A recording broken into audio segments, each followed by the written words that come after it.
अल्हम्दुलिल्लाह अल्हम्दुलिल्लाहि रब्बिल आलमीन वस्सलातु वस्सलामु अला रसूलिहिल करीम व अला आलिहि व अस्हाबिहि अजमईन अम्मा बअद व अऊज़ु बिल्लाहि मिनश शैतानिर रजीम बिस्मिल्लाहिर रहमानिर रहीम शहर रमज़ान अल्लज़ी उन्ज़िला फ़ीहिल क़ुरआन हुदल लिन्नास व बय्यिनातिम मिनल हुदा वल फ़ुरक़ान बिस्मिल्लाहिर्रहमानिर्रहीम रब्बिश्रह ली सदरी व यस्सिर ली अमरी वहलुल उक़दतम मिन लिसानी यफ़क़हू क़ौली। मेरी अज़ीज़ सामिआत, आप सभी का दर्स कुरान मजीद में तहे दिल से खैर मक़दम है। अस्सलामु अलैकुम व रहमतुल्लाहि व बरकातुहू। कैसे आप सभी लोग? अल्हम्दुलिल्लाह। अल्लाह ताला आपको अच्छा रखे, हिदायत और सिरात मुस्तकीम पर रखे, आपकी हिफाजत करे, आपकी सेहत की और आपके ईमान की, आमीन। दर्स कुरान में कौन सी सूरह चल रही है? सूरह नूर। तो लास्ट वीक हम लोगों ने कौन सी अहम आयत जाना था? आयत नूर। आयत नंबर 35 आयत नूर बहुत तफसील से जाना था। उसको तो शॉर्ट में रिवाइज कराना भी दुश्वार काम है। तो लास्ट वीक वाला आप लोग, अगर आप में से कोई मौजूद नहीं था तो यूट्यूब पर उसको देख ले, बहुत तफसील में सारी बातें बताई गई थी। यानी क़ल्ब मोमिन में नूर ईमान की मिसाल कैसी है। तो अब बात आगे बढ़ रही है और साइमल्टेनियस कंट्रास्ट से बात समझ में आती है। इससे पहले कि हम कंट्रास्ट पे आए, वो जो आयत है वो मोमिनीन की सिफ़ात बयान कर रही है, यानी जिनकी मिसाल दिया गया था उनकी वो क्या सिफ़ात कैरी करते हैं। ठीक है, तो आयत नंबर 36 और 37 38 में हम लोग ये जानेंगे, फिर आ जाएगा इसका contrast. So let's begin with आयत नंबर 36। औज़ु बिल्लाहि मिनश शैतानिर रजीम बिस्मिल्लाहिर रहमानिर रहीम।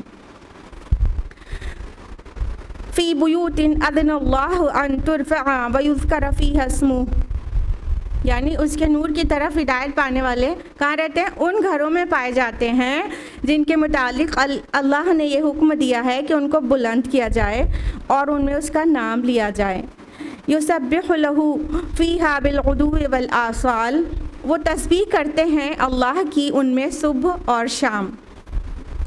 यानी आयत नंबर 35 में जिस तरह के मोमिन की मिसाल दी गई थी, यानी उसका जो नूर फितरत से भी वो पूरी तरह से मुज़य्यन था और नूर वही के मिलते ही उसने हक़ की तरफ लब्बैक कह दिया और नूरुन अला नूर हो गया। यानी इंतहा दर्जे की जो तस्दीक करने वाला मोमिन, बहुत प्योर मोमिन, जिसका अपने क़ल्ब का जुजाजा भी बिल्कुल प्योर है और नूर वही जब उसे मिला तो उसने फ़ौरन कबूल करके उसके मुताबिक अपनी ज़िंदगी को डाल दिया। तो ये ऐसे टाइप के मोमिन पाए कहाँ जाते हैं वो बताया जा रहा है। कहाँ पाए जाते हैं? ऐसे घरों में पाए जाते हैं जिनको बुलंद करने का अल्लाह ने इजाज़त दी है, अल्लाह ने हुक्म दिया है और उसमें अल्लाह का नाम लिया जाए। हाँ, अल्लाह ताला ने ये चाहा है। तो ज़्यादातर मुफस्सिरून ने ये जिन घर को बुलंद करने के लिए कहा गया उसको मस्जिद लेते हैं, मस्जिदों में पाए जाते हैं मोस्ट ऑफ द टाइम। और कुछ एक मुफस्सिरून इसको मोमिन के घर से भी मुराद लेते हैं। ठीक है, तो यहाँ पे जो तुरफ़अ लफ्ज़ आया है यानी कि बुलंद करना, तो किस माना में बुलंद करने का बात कही जा रही है, तो इसको अलग अलग मुफस्सिरों ने अलग अलग तरह से एक्सप्लेन किया है, लेकिन अगर वो सारे तरीक़े से भी समझा जाए तो बहुत अच्छा होगा। एक तो मस्जिदों या मोमिन का घर भी कह सकते हैं, क्योंकि वो हर वक्त अल्लाह की याद में होता है ना, तो उन घरों को भी अल्लाह पसंद करते हैं और चमकदार होता है। और मस्जिदें जहाँ पर खुसूसन अल्लाह ताला का ज़िक्र होता है और मोमिन का दिल वहाँ अक्सर लगा ही रहता है, मस्जिद में अल्लाह की याद के लिए खुसूसन जाता है, तो वो मस्जिदें भी आसमान से चमकती हुई नज़र आती हैं। अब्दुल्ला इब्न अब्बास रज़ी अल्लाह अन्हु का कौल है कि मस्जिद ज़मीन पर अल्लाह ताला का घर है और वो आसमान वालों को वैसे ही चमकती हुई नज़र आती हैं जैसे ज़मीन वालों को तारे चमकते हुए नज़र आते हैं। तो मस्जिदें आसमान से फरिश्तों को और आसमान वालों को चमकती हुई तारों की तरह चमकती हुई नज़र आती हैं। और आपने वो हदीस ज़रूर सुन रखी होगी जिसमें 7 तरह के लोगों का अर्श के साए में जगह पाने का जिक्र है। सुनिए ना, बहुत प्यारी सी हदीस है और दिल भी करता है इसमें से कोई कैटेगरी में तो हम फॉल करें। तो उनमें से एक तरह के लोग जो होंगे उनके बारे में क्या है, सही बुखारी की हदीस है, वरजुलुन क़ल्बुहु मुअल्लक़ुन फ़िल मसाजिद, वो आदमी जिसका दिल हमेशा मस्जिद में लगा रहता है, यानी वो मस्जिद में जाना इतना पसंद करता है, यानी अल्लाह के ज़िक्र और नमाज़ों को, कि बस एक नमाज पढ़ के आया और दूसरे जाने का इंतज़ार में लगा रहता है। तो ऐसे लोग अल्लाह के अर्श के साए में जगह पाएंगे। तो ये जो मसाजिद हैं इनको बुलंद करने कई माना में है। अव्वलन इसके ताज़ीम और एहतराम के माना में लेंगे कि मस्जिद की बहुत सारी ताज़ीम अहादीस में वारिद हुई है, बहुत तफसील में, बहुत सारी चीज़ें, क्या डूज़ हैं क्या डोंट्स हैं मसाजिद के लिए। तो बहुत सारी अहादीस पढ़ने के बाद पता चलेगा कि अल्लाह के रसूल सल्लल्लाहु अलैहि वसल्लम ने मस्जिदों को किस तरह से ताज़ीम करने के लिए कहा है।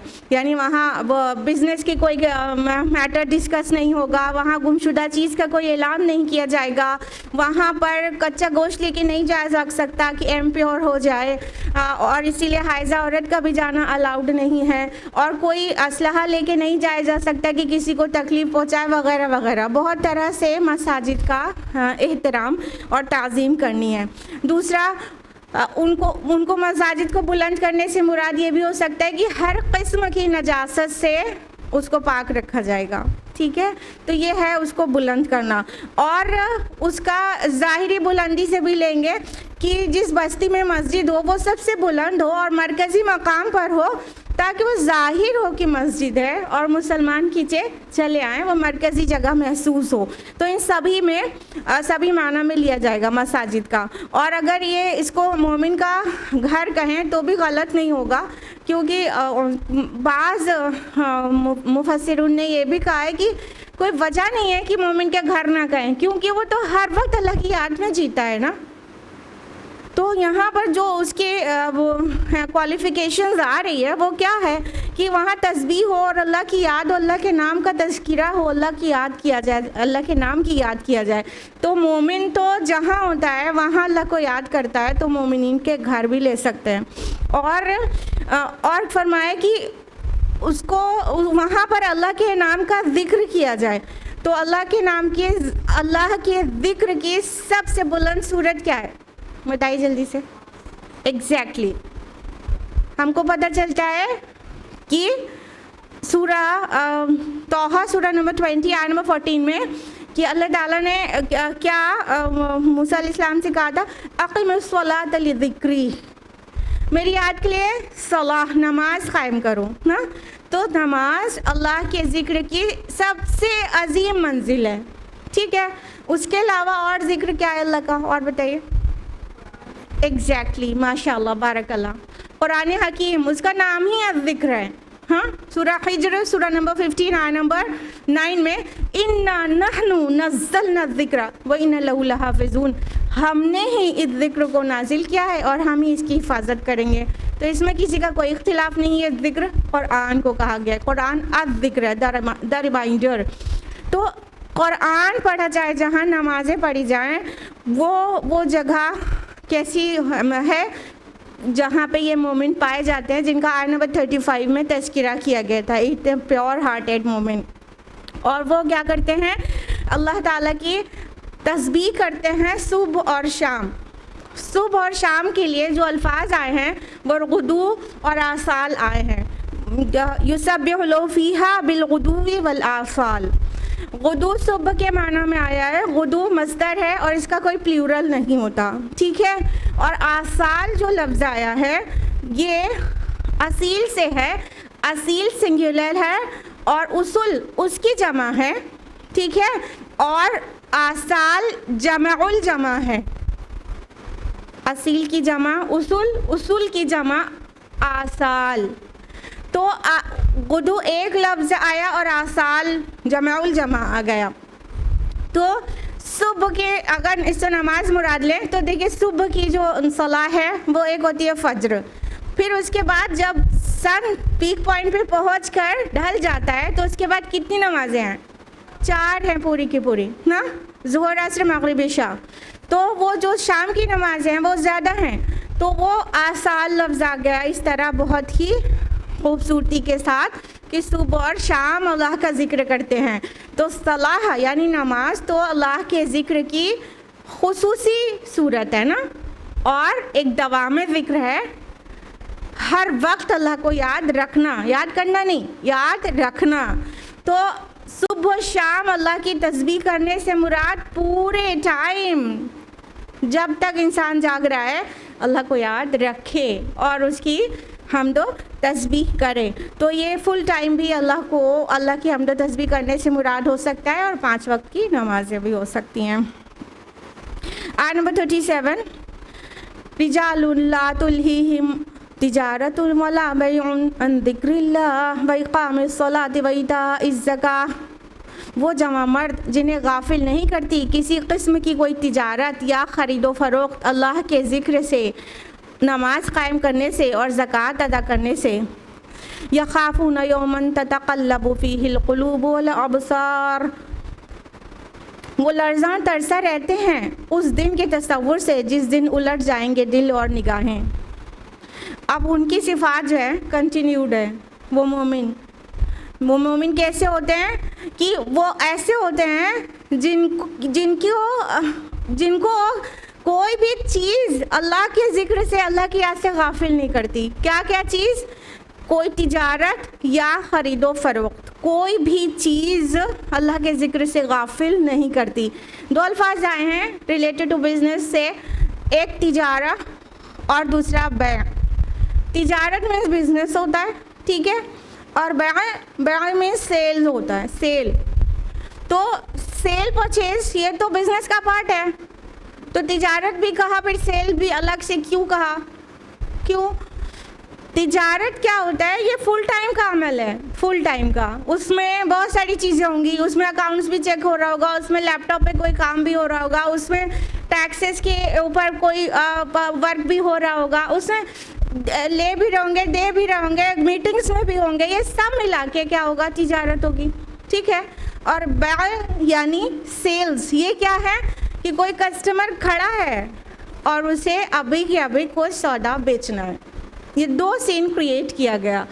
तो अव्वलन तिजारत से भी बहुत सारे लोग तिजारत में भी फंस के, अपने प्रोफेशन में फंस के, चाहे वो तिजारत ना हो, कोई और प्रोफेशन हो, कोई जॉब करते हैं, कहीं सर्विस करते हैं, वहाँ अपने प्रोफेशन में फंस के अल्लाह को भूल जाते हैं। नमाज के लिए अजान कॉल दी जाती है, नहीं जाते हैं। तो तिजारत की कई एक्टिविटीज़ ऐसी होती है जिसमें फंस के अल्लाह को भूल जाता है इंसान। और बैं, जब सेल्स का मौका होता है तब तो बहुत बड़ी आजमाइश हो जाती है ना, कि अभी एक ख़रीदार आया है और स्टॉक कई महीने से वो वाला मेरा पड़ा हुआ था और अभी वो उसी में इंटरेस्ट ले रहा है, और उधर से अल्लाहु अकबर हय्या अला सलाह या अल फलाह, मौज़िन ने अजान दे दी। अब मोमिन क्या करता है? ये अभी या तो सौदा करे या तो अल्लाह की पुकार पर जाए, तो मोमिन चला जाता है। उसको अल्लाह की याद गाफिल नहीं करती, अल्लाह की याद से गाफिल कोई भी चीज़ नहीं करती, ना ही तिजारत और ना ही, यानी फुल टाइम की तिजारत जो 8 घंटा 10 घंटा 12 घंटा 15 घंटा बहुत देर तक बिजनेस में लगे रहते लोग, नहीं तो चाहे वो दिन भर वाला काम हो, इतना मसरूफ़ नहीं होते कि अल्लाह को भूल जाए, और चाहे कोई कस्टमर खड़ा हो और अभी वो देगा तो दे दिया, उसका जो प्रॉफिट था मिल जाएगा, और नहीं तो गया वो तो ना। तो दोनों ही सूरत में वो कॉम्प्रोमाइज़ नहीं करते हैं अल्लाह ताला की याद से। वो क्या करते हैं? वो अल्लाह की तरफ लपकते हैं। इसीलिए तो अल्लामा इकबाल ने कहा कि काफिर की ये पहचान कि आफाक में गुम है, मोमिन की ये पहचान कि गुम उसमें है आफाक। सुभान अल्लाह। तो मोमिन ऐसा होता है तो ना ही तिजारत, ना ही ख़रीदो फरोख्त इकामत सलाह से उसे नहीं रोकती और इताए ज़कात से नहीं रोकती। चाहे कितना बिजी हो और माल से चाहे कितनी मोहब्बत हो, लेकिन इताए ज़कात से भी वो बाज नहीं रहता और रुकता नहीं। देखिए अल्लाह ताला ने इसको उस बिज़नेस के टर्म्स में यहाँ पर भी मेंशन किया है। सूरह मुनाफिकून सूरह नंबर 63 आयत नंबर 9 में, या अय्युहल्लज़ीना आमनू ला तुल्हिकुम अम्वालुकुम वला औलादुकुम अन ज़िक्रिल्लाह। ऐ ईमान वालो, देखो तुम्हारे माल और तुम्हारी औलाद तुम्हें अल्लाह के ज़िक्र से गाफिल ना कर दें। वमन यफ़अल ज़ालिका फ़उलाइका हुमुल ख़ासिरून, और जो भी ऐसा करे तो वही खसारा उठाने वाला है। हम खसारे से डरते हैं ना, बिज़नेस के ख़राब हो जाने से, नुकसान हो जाने से डरते हैं ना, तो इससे बड़ा खसारा और कोई नहीं है कि अल्लाह ताला तुमको छोड़ दे। अल्लाह ताला को तुम छोड़ोगे तो अल्लाह ताला भी अपनी रहमत से तुम्हें याद नहीं रखेगा, तो वो घाटा ही उठाएगा। तो ये बड़ा फ़ायदे और नुकसान, नफ़े और नुकसान, घाटे और फ़ायदे का बड़ा धुन रहती है ना, खुसूसन मर्दों को और इन जनरल सभी को। तो अल्लाह ताला फ़ायदे और नुकसान खसारा वर्ड यूज़ करके, तिजारत वर्ड यूज़ करके बात को समझा रहे हैं। और इस बात से ये भी पता चला कि जो मोमिन है, जिसकी यहाँ पे मिसाल को आइडियल लेके मेंशन किया जा रहा है, वो मोमिन कोई गोशा नशीन नहीं है, कोई जाहिद आबिद और कोई पुरोहित और कोई राहिब नहीं है, गोला खींच के बैठा हुआ। देखो ये सेल परचेज का बिजनेस करता है। कहने का मतलब अल्लाह ताला एक आइडियल मोमिन की मिसाल दे रहे हैं, तो किसी आबिद की नहीं दे रहे हैं।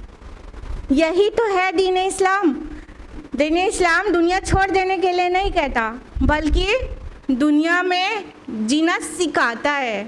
ये है अपना इस्लाम। तो ऐसे की मिसाल दी जा रही है जो बिज़नेस करता है, जो बै और शरा करता है, सेल परचेज़ का बिज़नेस और तिजारत करता है, लेकिन उसको अपना कोई भी सेल परचेज़ और तिजारत अल्लाह के ज़िक्र से गाफिल नहीं करते, क्योंकि वो इतना कुछ करने के बाद भी उसकी हालत ये रहती है कि वो आखिरत से डरता है। उसकी एक यहाँ पे मंज़रकशी की गई है कि उस दिन से वो डरता है जिस दिन निगाहें उलट दी जाएंगी। यानी नबी के ज़रिए जो ख़बरें मिलती हैं उस मोमिन को, तो क्या करता है, उस दिन से, आखिरत के दिन से डरता है। गुनाहगार लोगों की निगाहें पलट जाएंगी और उनका रंग सियाह हो जाएगा, वैसा हो जाने से डरता है। तो इसलिए वो अल्लाह ताला की याद से हरगिज़ भी गाफिल नहीं होता। आयत नंबर 38, लियजज़ियहुमुल्लाहु अहसन मा अमिलू व यज़ीदहुम मिन फ़ज़ली, ताकि अल्लाह उन्हें बेहतरीन जज़ा दे उनके अमाल की और उनको अपने फ़ज़ल से मज़ीद नवाजे।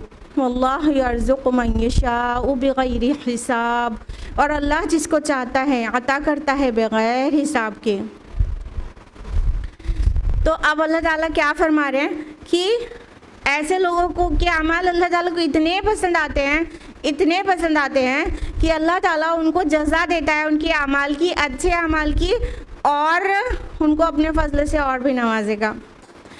अब ये इसका क्या मतलब है, लियजज़ियहुमुल्लाहु अहसन मा अमिलू, उनके अमाल के अहसन जो बेस्ट अमाल हैं उनकी जज़ा दे। तो एक तो जनरल मतलब लिया जा सकता है कि कोई अच्छे काम भी होते हैं इंसान के, कोई गलतियां भी हो जाती हैं, तो अल्लाह ताला उन गलतियों को ओवरलुक कर देगा, उन गुनाहों को माफ़ कर देगा, उन खामियों को ढांप देगा, और जो अच्छे अच्छे अमाल थे उनकी जज़ा दे देगा, उनका बदला दे देगा। और एक मतलब और है, कुरान के दीगर मकामात से भी साबित है, अहसना मा अमिलू, इसका मतलब जो उनके अच्छे अमाल में से भी जो बेस्ट होंगे ना, उसके अकॉर्डिंग अज्र मिलेगा। मतलब जैसे कोई स्टूडेंट है तो उसने सारे सब्जेक्ट्स का एग्ज़ाम दिया है, हाँ, किसी सब्जेक्ट में 99 मिल गया है, तो किसी सब्जेक्ट में 75 और किसी सब्जेक्ट में 66 भी मिला है, ठीक है। तो जो रैंक होगी या तो जो फाइनल ग्रेड्स होंगे वो किसके अकॉर्डिंग होंगे, एवरेज के अकॉर्डिंग नहीं। एवरेज पे ही तो मिलेगा। तो अल्लाह ताला एवरेज पे नहीं देता, बेस्ट है जो, जैसे मान लीजिए कि इंग्लिश में 99 था, तो 99 के अकॉर्डिंग अल्लाह ताला उनको ग्रेड्स देगा, पॉइंट्स देगा। अभी क्लियर है क्या कहना मकसूद है? कि अल्लाह ताला के यहाँ एवरेज जो है वो बेस्ट ही एवरेज है। एवरेज प्लस करके उतनी यूनिट से डिवाइड करना नहीं, बेस्ट ही एवरेज है। तो जो बेस्ट डीड्स हैं, बेस्ट डीड्स, उसके हिसाब से बाकी अमाल का जज़ा मिलेगी। सारे तो बेस्ट नहीं करते ना, हम और आप और वो कोई भी मोमिन, ठीक है। किसी दिन हमारी फजर सला की शान अलग होती है और किसी दिन थोड़ा अजीब भी हो जाती है, नहीं ऐसा होता है ना। तो वो जो हमने बेस्ट पढ़ी होगी फजर, उसके अकॉर्डिंग अमाल को की रेटिंग होगी। सुभान अल्लाह, सुभान अल्लाह। और फरमाया अल्लाह ताला ने, अल्लाह जिसको चाहता है अता करता है बग़ैर हिसाब के। अल्लाह ताला के यहाँ कोई लिमिट नहीं है देने की। जब अल्लाह राज़ी हो जाए तो बग़ैर हिसाब के देता है और अपने फजल से बहुत बढ़ा कर देता है।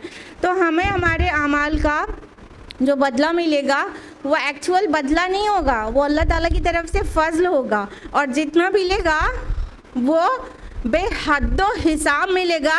You can not calculate it on a calculator और in computer, you can not do this. हम लोग हमेशा फ़ायदे नुकसान को परसेंटेज में और इसमें और उसमें नापते तोलते रहते हैं ना। देखिए पीछे वाली आयत में बेशरा और तिजारत की बात हुई थी। अभी यहाँ पे अल्लाह ताला कह रहे हैं तुम्हें कितना फ़ायदा मिल जाता अगर एक कस्टमर आया हुआ था और अजान कॉल दी जाती और अगर तुम उसे रिटर्न कर दोगे तो तुम्हारा बहुत बड़ा नुकसान हो जाता। कितना नुकसान हो जाता? 2% का, 5% का, कितना? और तुम उसे कमा लेते तो कितना 5-7% ज़्यादा तुम्हें फ़ायदा हो जाता दिन भर में या महीने के अगर हिसाब में निकालो तो कितना फ़ायदा हो जाता तुम्हें। तुम 5% में नापते हो, 10% में नापते हो फ़ायदे को। अल्लाह ताला बग़ैर हिसाब के देता है। सुभान अल्लाह। अल्लाह पाक के पास 5% 10% नहीं है, बेहद हिसाब है। That you won't calculate, you are not able to calculate it ना। इतना अल्लाह ताला देते हैं बग़ैर हिसाब के। और तुम्हें हिसाब ज़्यादा समझ में भी आता है इसलिए तुमको बताया जा रहा है।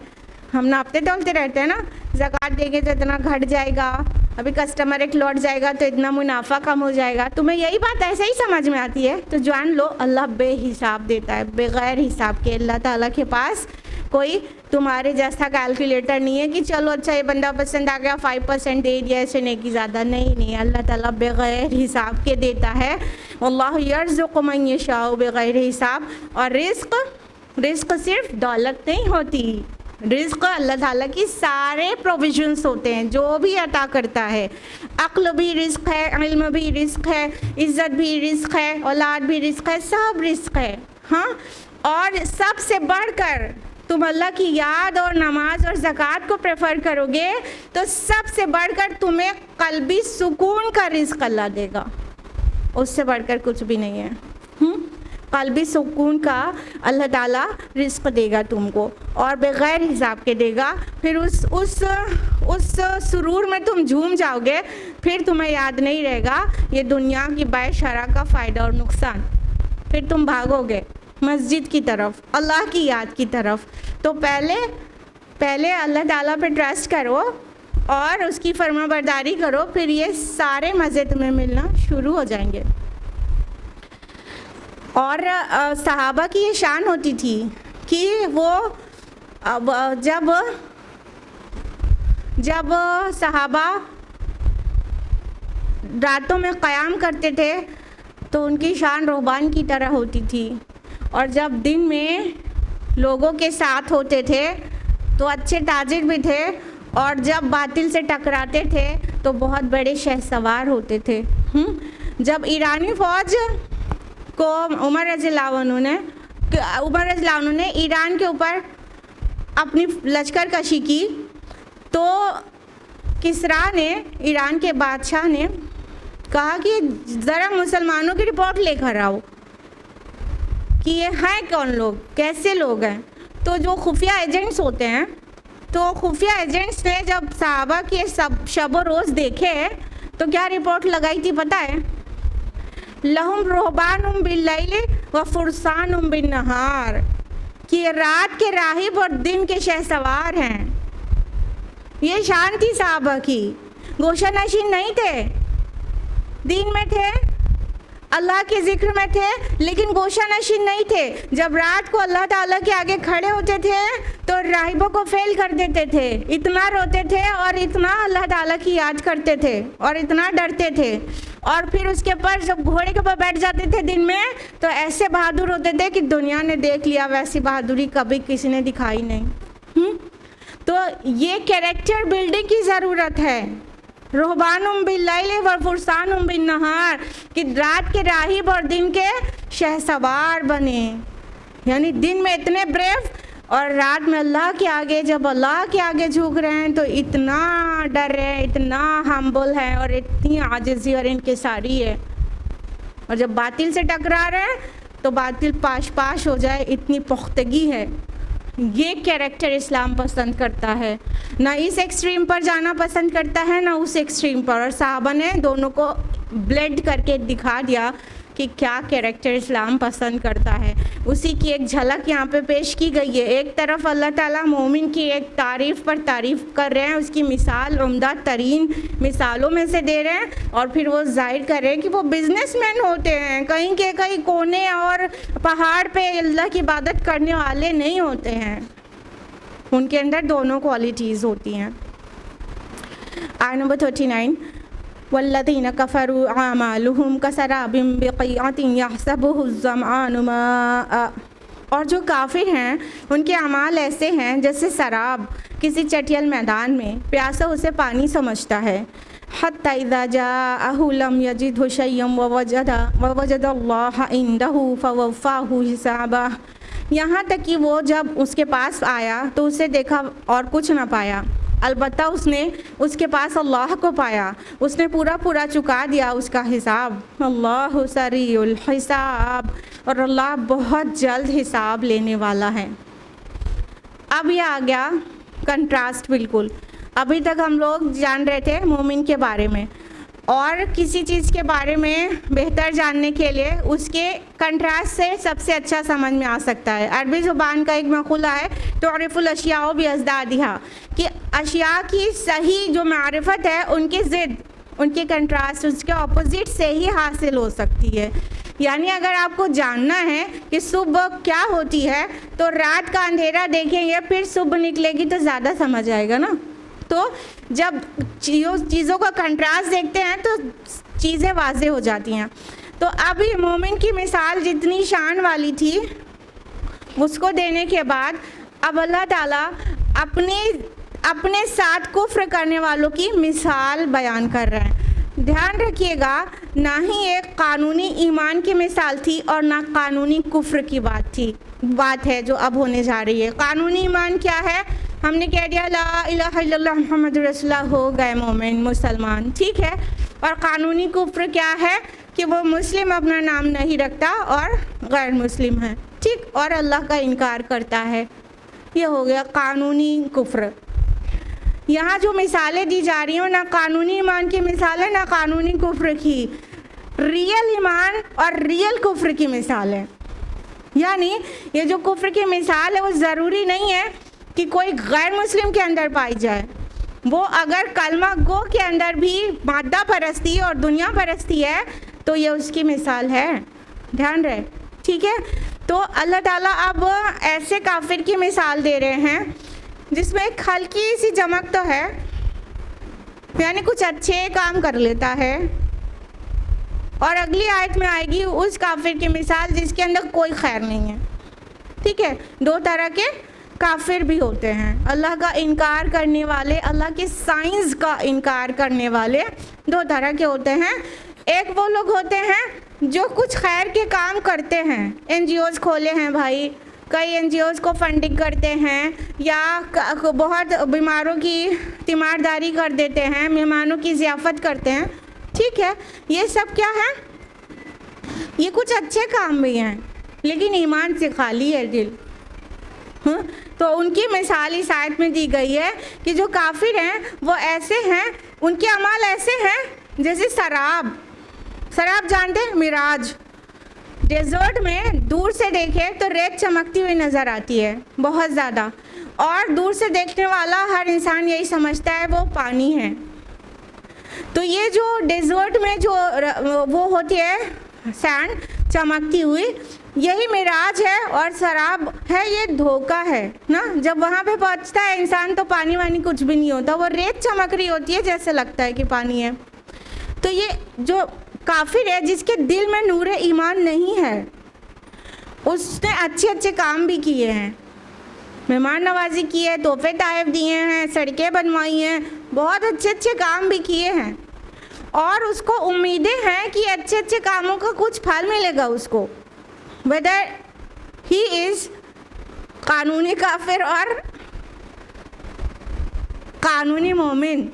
हाँ, होते हैं ना मुसलमान भी, सारे टाइम तो मादा परस्ती करते रहते, दौलत कमाने में लगे रहते, 5 वक्त की नमाज याद नहीं आती, और उनको वो रोज़े रखना जो है बैकवर्डनेस की निशानी महसूस होती है, लेकिन वो खिदमती खल्क में बहुत आगे होते हैं। ठीक है, तो ईमान तो दिल तो नूर ईमान से खाली है, लेकिन आमाल कुछ अच्छे भी हैं जिनको अच्छा वाक़अतन कहा जा सकता है, लेकिन आमाल सालिहात होना वो क्वालिफाई नहीं करते, क्योंकि ईमान के साथ ही सही अच्छा अमल आमाल सालिहात होना क्वालिफाई करता है।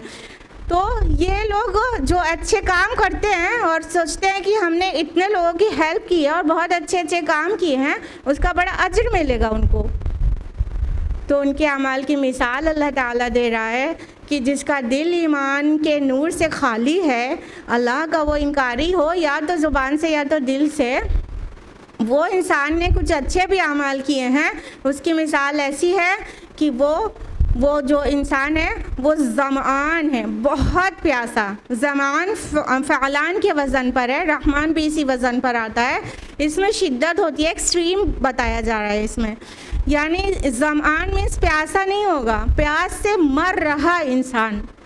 ठीक है, जैसे रहमान सिर्फ रहम करने वाला नहीं, अटमोस्ट मर्सीफुल, बहुत ज़्यादा कंपैशनेट, उसको रहमान कहेंगे।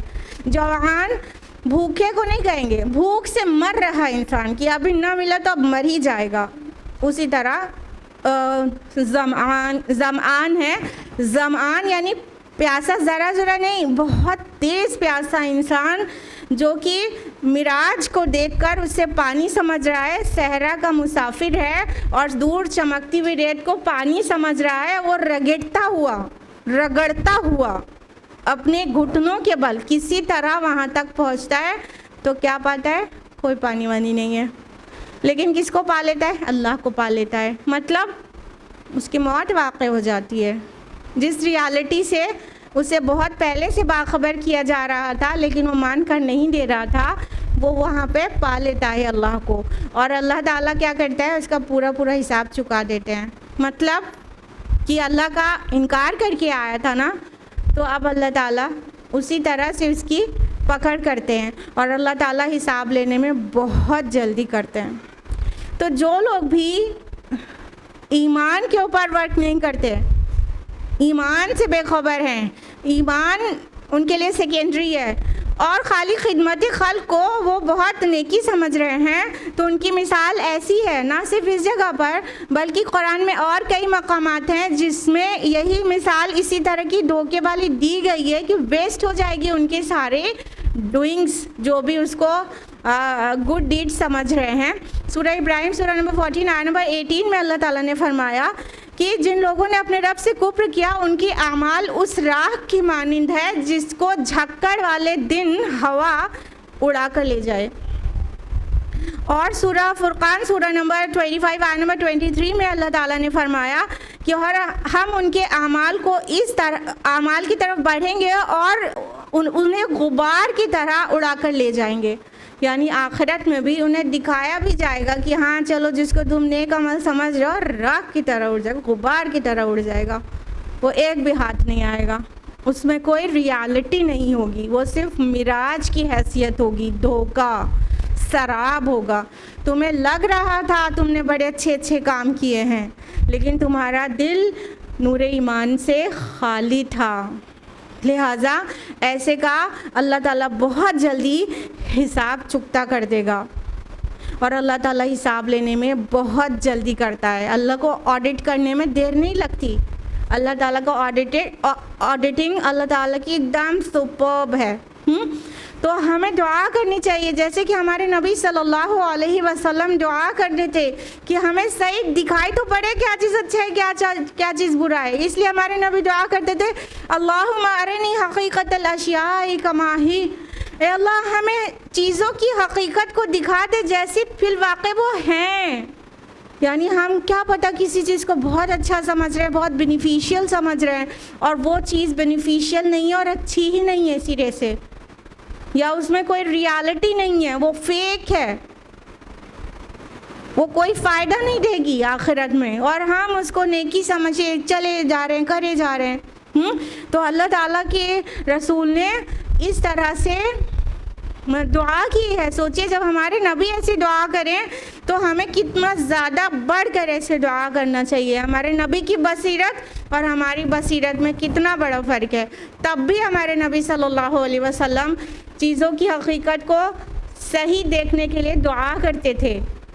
हाँ, आज हमारे पास भी अल्लाह ने बसारत दे रखी है, बसीरत नहीं है, गुम जाती है बसीरत, चीज़ों की रियलिटी समझ नहीं आती। वेस्टर्न कल्चर को पागलों की तरह कॉपी किए चले जा रहे हैं, बड़ा अच्छा समझ रहे हैं। हाँ, अहले नज़र ज़ौक़ नज़र खूब है, लेकिन जो शय की हकीकत को न देखे वो नज़र क्या।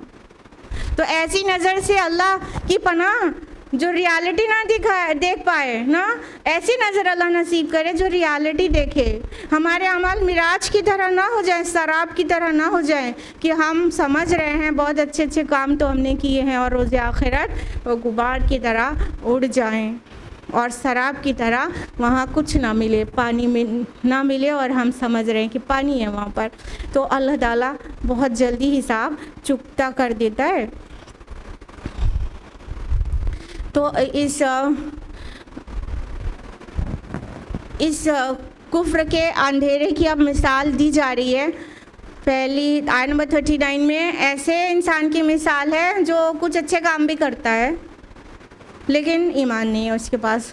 और आयत नंबर 40 में अब उसकी मिसाल दी जा रही है जो ना ईमान है उसके पास और ना ही कोई अच्छी चीज़ें उसके अमाल में रिकॉर्डेड है। खालिस मादा परस्त है, पूरा मटीरियलिस्टिक, पूरी तरह से कट्टा काफिर है वो। आयत नंबर 40, औ कज़ुलुमात फ़ी बहरिल लुज्जी यग़शाउ मौज मिन फ़ौक़िही मौज मिन फ़ौक़िही सहाब, या बहुत गहरे समंदर में अंधेरों की मानिंद उसे ढांप लेती हो एक मौज, उसके ऊपर एक और मौज और उसके ऊपर बादल। ज़ुलुमातुन बअदुहा फ़ौक़ बाद, अंधेरे ही अंधेरे हैं एक दूसरे के ऊपर। इज़ा अख़रजा यदहु लम यकद यराहा, और जब वो अपना हाथ निकालता है तो उसे देख भी नहीं सकता। वलम यजअलिल्लाहु लहू नूरन फमा लहू मिन नूर, और जिसको अल्लाह ने ही कोई नूर अता ना किया हो तो उसके लिए कहीं कोई रोशनी नहीं। अब उस काफिर की मिसाल दी जा रही है जिसके अंदर कोई खैरी नहीं। किस तरह से एक डार्क ओशन से, डार्क नहीं सुपर डार्क ओशन से, कि जैसे बहुत गहरा समंदर हो और उसके अंदर अंधेरा हो। समंदर में अंधेरा कब और ज़्यादा होगा? जब रात का वक्त होगा, और उसे ढांप लेती हो एक मौज, यानी वेव्स आ रही हैं, और उसके ऊपर एक और मौज, यानी वेव्स के ऊपर वेव्स हों और उसके ऊपर बादल। मतलब जो तारों से थोड़ी बहुत रोशनी की उम्मीद रहती है रात के वक्त में, लेकिन उसके ऊपर इतने घने काले बादल हों, यानी वो तूफ़ानी रात हो। ये पूरी मंजरकशी की गई है। एक डार्क ओशन में जब तूफ़ान आता है रात के वक्त, उसका पूरी तरह से पिक्चराइज कर दिया गया है। तो उसके ऊपर बादल हो, यानी वो रात, हाँ, एक तो अंधेरा हो और उस पर से बादल हो, तो सितारों की हल्की सी चमक भी ना आ रही हो, काले गहरे बादल हों और अंधेरे ही अंधेरे, एक के ऊपर एक अंधेरा। यानी समंदर की गहराई का अंधेरा, उस पर एक के ऊपर एक वेव्स हैं जिसके जो अंधेरे को मज़ीद बढ़ा रही हैं, और उसके ऊपर बादल है जो अंधेरे को मज़ीद बढ़ा रहा है। बहुत ज़्यादा डार्क, बहुत ज़्यादा डार्क। और कहा कि अपना हाथ निकाले तो उसे भी ना देख पाए। मतलब कि जब इंसान ऐसे कहते हैं ना कि हाथ को हाथ सुझाई नहीं दे रहा था, इतना डार्क था वहाँ पर ना। जब बहुत अंधेरा होता है तो अपने हाथ कोई नहीं देख सकता, अपने हाथ की मूवमेंट को इंसान नहीं देख सकता, तो इतना अंधेरा बताया गया कि अपने हाथ को ही ना देख पाए। और फरमाए कि जिसको अल्लाह ही नूर ना दे वो कहाँ से नूर पा सकता है। ये पूरे गहरे समंदर की बिल्कुल तूफ़ानी रात को पूरी तरह से इमेजिन करा के उस काफिर की मिसाल दी गई है जिसके अंदर कोई खैर नहीं है। वो खालिस अपने लिए जीता है, अपने फ़ायदे नुकसान के अलावा उसे कुछ नहीं सूझता, और ना अल्लाह का हक़ अदा करता है और ना ईमान से उसका कोई रिश्ता है। उसका दिल भी बिल्कुल ब्लैक हो चुका है, और ना ही खल्क़े खुदा के साथ कुछ अच्छा करता है। ऐसे लोग हैं नहीं क्या? कितनी जानें ले लेते हैं कुर्सी के लिए। तो ऐसों की मिसाल दी जा रही है जो नूरे ईमान से भी खाली है और अच्छे काम, नेक अमाल से, जिसको पब्लिक वेलफेयर कह सकते हैं, ह्यूमन वेलफेयर में कुछ भी अच्छे काम उससे उम्मीद नहीं की जाए, वैसे इंसान की मिसाल एक गहरे समंदर से दी जा रही है कि वो तो फिर उसको तो कहीं नूर नहीं मिलेगा। नूर कहाँ से? अल्लाह नूरुस समावाति वल अर्द। अल्लाह नूर है आसमान और ज़मीन का। यानी जब अल्लाह ताला अपने नूर से उसे महरूम कर दे तो उसे कैसे चीज़ों की हकीकत दिखाई पड़ सकती है। जब तक अल्लाह ताला की तरफ से नूर ना नसीब हो इस कल्ब को, तब तक चीज़ों की हकीकत नहीं दिखाई पड़ सकती। अंदर भी डार्कनेस, बाहर भी डार्कनेस, सब तरफ डार्कनेस। वो चाहे साइंटिस्ट हो, चाहे फिलोसोफर हो, और चाहे पॉलिटिशियन हो, कोई भी हो, वो उसे डार्कनेस के अलावा कुछ नहीं नसीब होगा। अल्लाह ताला के तरफ से दी हुई बसीरत से इंसान देख पाता है। बसारत तो बहुत लोगों के पास होती है, ये साइट है पर विजन नहीं है, फोर साइट नहीं है। ऐसा है नहीं क्या? चीज़ों की रियलिटी दिखती नहीं है, बहसें करते हैं लंबी लंबी। तो अल्लाह ताला फरमा रहे हैं कि जिसको अल्लाह नूर ना दे उसको के लिए कोई नूर नहीं, कोई रोशनी नहीं, कोई रोशनी नहीं। जो ना अंदर से रोशनी बाहर आ रही है और ना बाहर वाली रोशनी जो अंदर जाना चाहती है, यानी नूरे वही, कुरान का मैसेज, अल्लाह का मैसेज उसे दिया जा रहा है, उसे कुछ समझ ही नहीं आ रहा है, फोरसाइट ही नहीं है, रिजेक्ट कर देता है। हाँ, तो जिसे अल्लाह नूर ना दे उसके लिए कहीं नूर नहीं है। नूर चाहिए तो अल्लाह ताला के साथ लो लगाएं और इस दिल को अल्लाह की याद के साथ प्योर करें। और जिस तरह मिसाल दी गई ना कि तिजारत और कोई भी चीज़ उसे गाफिल नहीं करती, उसके दिल में तो बस अल्लाह की याद से रहती है और अल्लाह की याद से दिल जगमगाता रहता है और दौड़ता है मस्जिद की तरफ। तो ये कल्ब मोमिन की भी मिसाल ले सकते हैं कि मोमिन का कल्ब हर वक्त जगमगाता रहता है और वो उस याद, उसके दिल में अल्लाह ताला की याद कभी जाती ही नहीं है। तो एक तरफ तो वो है जो अल्लाह की याद में जीता, उसकी याद में मरता है, और दूसरी तरफ वो है जो अल्लाह को याद ही नहीं करता, खालिस मादा परस्ताना ज़िंदगी गुजारता है, जैसे कि हैवान हो, बलहुम अदल, बल्कि उससे भी ज़्यादा गुमराह। तो ये बिल्कुल कंट्रास्ट मिसाल देकर बता दिया गया कि अल्लाह ताला ही चीज़ों को जाहिर करता है, अल्लाह के नूर से ज़ुहूर है हर चीज़ का और चीज़ों की रियलिटी का। तो जिसके दिल में अल्लाह ताला की जितनी ज़्यादा मारिफत होगी ना, उसको चीज़ों की हकीकत उतनी ज़्यादा साफ दिखाई पड़ेगी। यही फ़र्क है हम लोग के मुसलमान होने और सहाबा के मुसलमान होने में ना। उनको कैसी दिखाई पड़ती थी चीज़ें और हमें क्यों नहीं दिखाई पड़ती वो चीज़ें? क्यों इतनी आसानी से हम मतलब बात को नहीं मान लेते, समझ नहीं पाते। आज साइंस टेक्नोलॉजी इतनी एडवांस हो गई है कि हम साइंटिफिक रिसर्चेस और साइंटिफिक फैक्ट्स बहुत अच्छी तरह से कुरान की चीज़ को इलाबोरेट कर रहे हैं, तो हम बेचारे लोग मान रहे हैं। सहाबा के पास ये कोई आला नहीं था, उनका ईमान के नूर से दिल ऐसा जगमगा रहा था कि बस जो नूर वही आई तो उन्होंने पहचान लिया और उसकी तस्दीक कर दी, और फिर उनके नूर से पूरा खित्ता अरब रोशन हो गया। और आज हम इतनी तादाद में होने के बावजूद भी एक ज़रा से भी नूर नहीं बिखेर पा रहे हैं। हर तरफ अंधेरा है, हर तरफ। कोई देख के पहचान पाता है ये मुसलमान का घर है, मुसलमान का शहर है, मुसलमान का मुल्क है?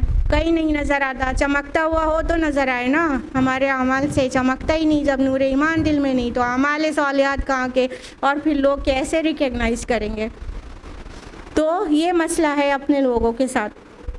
अब हम लोग इस आयत को थोड़ा सा साइंटिफिक व्यू पॉइंट से भी देखेंगे, क्योंकि अल्लाह ताला उसी आयत में, उन्हीं फ़िक्रों में, उन्हीं अल्फाज में एक तफ़हीम, तंबीह, तज़कीर भी पहुंचा देते हैं, और बहुत डिटेल्ड बल्कि डीप साइंटिफिक बात भी उसके अंदर रहती है।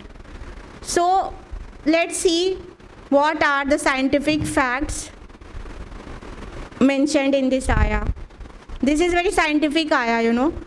अगर ओशिनोलॉजी की थोड़ी भी नॉलेज है तो इस आयत से एकदम मॉडर्न ओशिनोग्राफी या ओशिनोलॉजी इसको कंफर्म करती है कि ऐसा ही है। क्या कहा गया?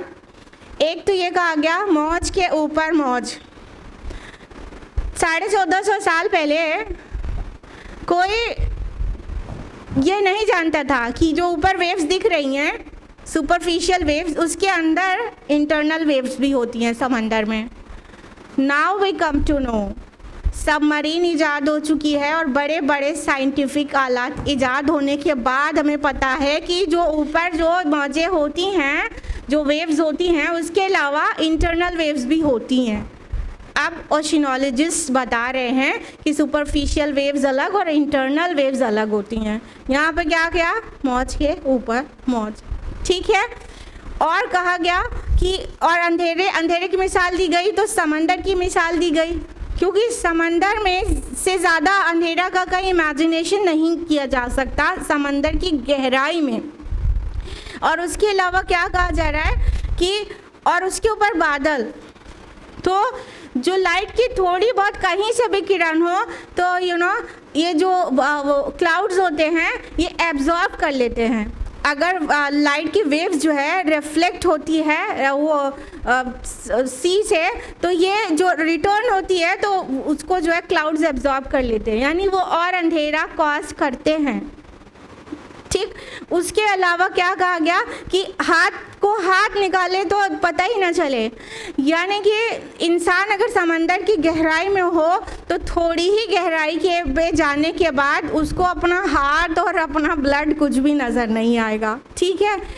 और ये आपको पता है समंदर की गहराई में कितनी तेज़ी से लाइट के कलर्स एब्जॉर्ब होते हैं, और इस सीक्वेंस में होते हैं। सबसे पहले रेड कलर एब्जॉर्ब होता है, फिर ऑरेंज, फिर येलो, फिर वॉयलेट, फिर ग्रीन और फिर ब्लू। सबसे लास्ट में ब्लू कलर लाइट का एब्जॉर्ब होता है, और वो भी 35 से 60 मीटर के दरमियान में पूरा एब्जॉर्ब हो जाता है। यानी इन शॉर्ट कह सकते हैं 1 किलोमीटर के बाद कंप्लीट डार्कनेस होती है। कितना ऊपर सूरज भी जल रहा हो तो भी 60, 65, 70 मीटर के बाद, या कह सकते हैं शॉर्ट में 1 किलोमीटर के बाद ब्लैक के अलावा कुछ नहीं है, कंप्लीट डार्कनेस है। चाहे सूरज पूरा चमक रहा हो दिन में तो भी, क्योंकि धीरे धीरे लाइट के कलर्स एब्जॉर्ब हो जाते हैं। सबसे पहले रेड कलर एब्जॉर्ब होता है, तो थोड़े ही मीटर नीचे जाने के बाद इंसान का हाथ कट जाए तो वहाँ से ब्लड निकल आए तो उसे दिखेगा नहीं, क्यों? रेड कलर सबसे पहले एब्जॉर्ब हो जाता है। तो इतनी डार्कनेस होती है सी में। तो प्रोफेसर दुर्गा राव जो कि एक ओशिनोलॉजिस्ट हैं, जब उनको ये आयत पेश की गई तो उन्होंने कहा, हैरान हो गए कि ऐसा कैसे हो सकता है कि 1400 साल पहले एक शख्स जो अरेबियन डेजर्ट में पैदा हुआ है and he got to know कि रसूलुल्लाह सल्लल्लाहु अलैहि वसल्लम ने कभी भी बहरी सफ़र नहीं किया है, कभी भी किसी समंदर में सफ़र नहीं किया है। तो वो हैरान हो गई, कैसे वो कह सकते हैं। तो उन्होंने कहा कि ये जो डिटेल ये आयत दे रही है, जो कंप्लीट डार्कनेस की डिटेल दे रही है, डीप सी डार्कनेस की, वो बिल्कुल मुमकिन ही नहीं था इतने साल पहले। और ये सबमरीन्स और बहुत सारे आलात अब हम ईजाद कर चुके हैं, तब ये उसके समंदर की गहराई के बारे में हमें पता है। लेकिन जिसने कभी समंदर में सफ़र तक न किया हो, उसकी गहराई में उतरने का तो कोई सवाल ही नहीं होता, क्योंकि अगर इंसान बिना अपनी वो ऑक्सीजन साथ में ले जाए समंदर के अंदर उतरेगा तो जानते हैं कि 30-40 फीट से ज़्यादा नीचे नहीं जा सकता, क्योंकि एक तो उसका प्रेशर बियर नहीं कर पाएगा, दूसरा ऑक्सीजन उसके अंदर बिल्कुल इतनी गहराई के बाद नहीं मिलेगी और वो मर जाएगा। तो अपनी ऑक्सीजन कैरी करेगा तभी जा सकता है। तो जब अंदर कोई गया नहीं, सबमरीन ईजाद नहीं हुई और कोई चीज़ नहीं ईजाद हुई है, तो इतनी डीप सी डार्कनेस की इतने ग्रेट डिटेल में कैसे मालूम चला। तो प्रोफेसर दुर्गा राव ने ये बात कंफर्म किया कि हाँ, it must be a divine origin book, ये आसमानी किताबें हो सकती है। And on the same time Gary Miller एक फ्रांस के शिप ओनर हैं, ठीक है, उन्होंने अपनी पूरी ज़िंदगी समंदर में गुजारी है। फिर उनको ये आयत पेश की गई तो उन्होंने कहा कि अच्छा, ये जो आयत है उसका मतलब कि इसको लिखने वाला यानी मोहम्मद सल्लल्लाहु अलैहि वसल्लम, माअज़ल्लाह, यानी मोहम्मद सल्लल्लाहु अलैहि वसल्लम बहुत ज़्यादा बहरी सफ़र करते होंगे ना समंदर में। तो जब उनको बताया गया कि आप सल्लल्लाहु अलैहि वसल्लम ने कोई बहरी सफ़र कभी किया ही नहीं, समंदर में कभी गए ही नहीं, तो वो सरप्राइज्ड था कि उसकी पूरी लाइफ जो है समंदरों में गुजरी थी। तो उसने बहुत बार रात के अंधेरे और तूफ़ानी रातें देखी थी। तो यहाँ पे जो डिटेल दी जा रही है ना, वो तूफ़ानी रातों को विटनेस किए बगैर कोई डिटेल नहीं दे सकता। इतनी ज़्यादा तूफ़ानी रात जो समंदर में गुजार चुका हो और जिसका पैशन हो कि वो मतलब डाइवर हो और अंदर जा के वो चीज़ें जो है रिसर्च करता हो, सिर्फ उसी के बस में है कि इतनी ग्रेट डिटेल में दे। तो गैरी मिलर ने कहा कि अगर मोहम्मद सल्लल्लाहु अलैहि वसल्लम ने कभी भी सफ़र नहीं किया है समंदर का, उसके बाद भी ये बात पेश की है, तो यकीनन ये अल्लाह की तरफ से है। एंड ही बेयर विटनेस अशहदु अल्ला इलाहा इल्लल्लाह व अशहदु अन्ना मुहम्मदन अब्दुहु व रसूलुहु। और ये कहकर इस्लाम कबूल कर लिया उन्होंने। कि इतनी साइंटिफिक बात इतनी पहले किताब में पढ़ी है, तो ये ज़मीन आसमान और समंदरों का खालिक ही कह सकता है और कोई नहीं कह सकता। लिहाजा ये इतनी ओशनोलॉजी की इतनी डीप बातें हैं इस आयत में कि साइंटिस्ट हैरान हुए बगैर नहीं रहते, और जिनके अंदर कुछ भी रमक बाकी रहती है, जिनका जुजाजा बिल्कुल ब्लैक नहीं हुआ रहता, जिनका कल्ब बिल्कुल ब्लैक नहीं हुआ रहता, वो कंफर्म कर देते हैं कि अल्लाह की तरफ से ही हो सकता है और कहीं से नहीं हो सकता। और अल्लाह ताला ही जिसे नूर अता करे उसी के पास नूर है, और अल्लाह ही जिसको नूर ना दे उसके पास कोई नूर नहीं, चाहे सारी दुनिया मिलके उसे कितना हैलोजन दिखा दे और चाहे सूरज और सूरज जैसे बड़े बड़े स्टार्स से उसको लिट कर दे, लेकिन उसके लिए कोई नूर नहीं। जिसको अल्लाह ताला नूर ईमान ना दे उसके लिए कोई रोशनी नहीं, सारी दुनिया में सारी कायनात में कोई नूर नहीं। तो ये कुफार की मिसाल थी। अल्लाहुम्मा ला तजअलना मिनहुम, आमीन या रब्बल आलमीन। आज के लिए इतना ही, रुकू चेंज हो रहा है इंशाअल्लाह नेक्स्ट वीक। अल्लाह ताला से दुआ है कि वो हम सभी को नूर ईमान नसीब करे और ऐसी बसीरत नसीब करे जिससे हर चीज़ों की हकीकत सही समझ आए, और अल्लाह ताला हमारे ईमान की हिफाजत करे और उसे मज़ीद बढ़ाए और हमें ये दुआ खूब करनी चाहिए, अल्लाहुम्मा जल फ़ी क़ल्बी नूरा व फ़ी बसरी नूरा व फ़ी समई नूरा व यमीनी नूरा व यसारी नूरा व फ़ौक़ी नूरा व तहती नूरा व अमामी नूरा व खल्फ़ी नूरा व जअल्ली नूरा। आमीन या रब्बल आलमीन। व आखिरु दावाना अनिल हम्दुलिल्लाहि रब्बिल आलमीन। वस्सलामु अलैकुम व रहमतुल्लाहि व बरकातुहू।